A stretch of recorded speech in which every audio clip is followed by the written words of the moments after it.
When we travel, probably most of us like to keep track of our progress. We usually like to know how far we have traveled at any given time and what's in front of us.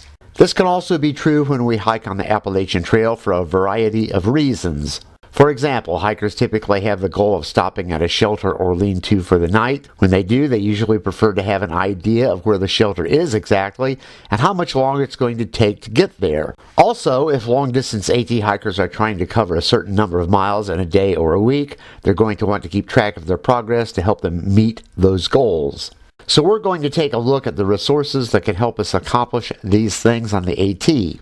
When it comes to what's in front of us, there are two categories, what's on the trail and what's off the trail. As a section hiker, I never paid much attention to what's off the trail, but through hikers usually pay a great deal of attention. That's because what's off the trail are towns through hikers can visit and stores where through hikers can shop. Based on what I have seen, through hikers tend to obsess about those places for good reasons. In some areas, it's true that lodging and stores can be found right next to or just off the trail. In many other areas, however, that's not the case. When it comes to what's on the trail, virtually every hiker is going to want to know where the shelters are and where the water is. A lot of hikers are also going to want to know about the hill they are climbing at any given minute. Specifically, where is the top of the thing? And how tall is the hill after that? Section hikers are going to want to know about parking lots along the trail and how to reach them. Guidebooks are probably the most used resource to help answer all these questions. There are guidebooks sold by the Appalachian Trail Conservancy, which I'll talk about later, and there are these. Each one of these covers the entire AT, and each describes what is both on the trail and off. In particular, they list many businesses hikers might want to visit close to the AT. These books also include maps of many towns close to the AT, and those maps identify the locations of many businesses. Some towns are within easy walking distance of the AT. Most hikers will hitchhike to other towns that aren't so close to the trail.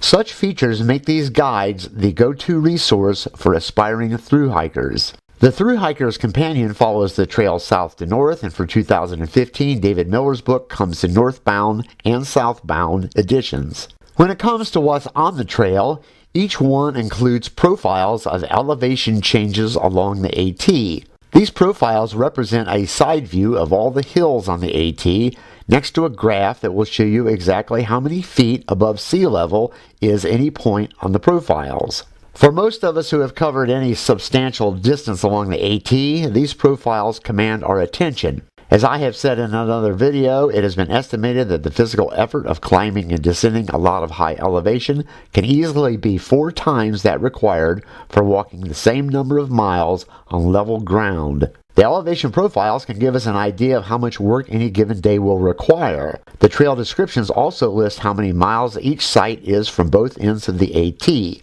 This helps us keep track of how many miles we are covering. These guidebooks also list shelters, hostels, and lean-tos along the AT, and water sources.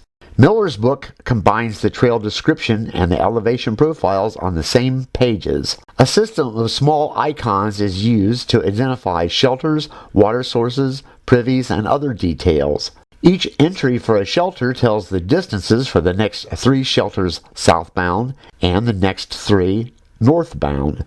The trail description also lists streams, footbridges, campsites, and other details. Also in Miller's book, parking areas along the AT and the GPS coordinates for each are listed in the trail description. Instead of icons, the Through Hiker's Companion uses a series of initials and abbreviations to identify trail features. Also in the Companion, the trail description and elevation profiles are on separate pages. Sometimes these pages face each other and sometimes they don't. The Companion also includes a number of paragraphs giving details on shelters, mountains, roads, bridges, etc. Sometimes these paragraphs are several pages away from the item's listing in the trail description. One feature the guidebooks don't say much about is the rocky sections of the AT. It's probably unrealistic to think any book could describe those thoroughly. When it comes to all of those businesses near the AT, both guidebooks usually list the business hours, plus a general description of products or services. These entries often list specific prices. Obviously, a lot of work has gone into surveying commercial establishments that hikers might want to visit. The publishers of these books make an effort to be accurate when the books are published, but the fluid commercial landscape means that a business might make significant changes at any time that would contradict what the books might say. Taking the AT as a whole, this might not total a lot of changes in a single year, but those using these books should remember such changes are possible. Because of the way these books are laid out, the northbound thru-hiker can discard the pages of those areas he or she has passed. Why would a hiker do that? One reason might be that each book weighs at least 11 ounces. If you plan to throw away any pages from one of these, look out. The explanations of those trail description icons and abbreviations are listed in the beginning of each book. A hiker might be well advised to hang on to those. As I have said earlier, each of these books tells hikers where they have to stop and register along the AT. They list some of the many rules along the AT, but not all of them. The Appalachian Long Distance Hikers Association produces the companion. The association also produces an AT Hiker smartphone app that can be used to hike the entire trail. The link for this app is in the description. The information from this app can be downloaded onto a phone, so it's accessible when there is no cell phone signal. As I've said before, many areas of the AT have no cell phone signal. The companion also has a section on topics like safety, leave no trace, etc. It notes that hitchhiking is not legal in, quote, certain states, but it does not name those states. Miller's website also sells what it calls a set of pocket profiles, and the link to that website is in the description. For section hikers, the trail guides sold by the AT Conservancy have merit. They go into more detail with their trail descriptions.